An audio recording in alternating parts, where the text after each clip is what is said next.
यात्रेत मुस्लिम समाजाच्या व्यावसायिकांना जागा न देण्याच्या ग्रामसभेच्या ठरावाला औरंगाबाद खंडपीठाची स्थगिती।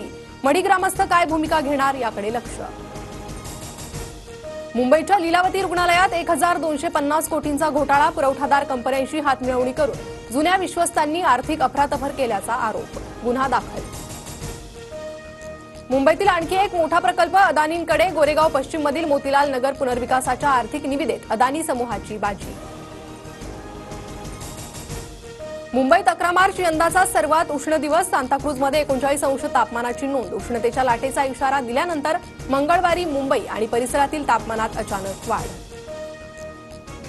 एअरटेल कंपनीचा एलॉन मस्क यांच्या स्पेस एक्स कंपनीसोबत करार, एअरटेल कंपनी भारतात हायस्पीड इंटरनेट सेवा उपलब्ध करून देणार।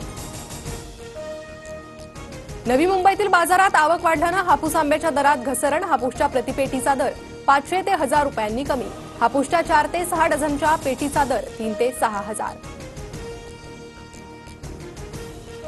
भंडाऱ्याच्या सुकळीमध्ये पाणीपुरी खाल्ल्यानं 30 जणांना विषबाधा, सर्वांची प्रकृती स्थिर असल्याची माहिती।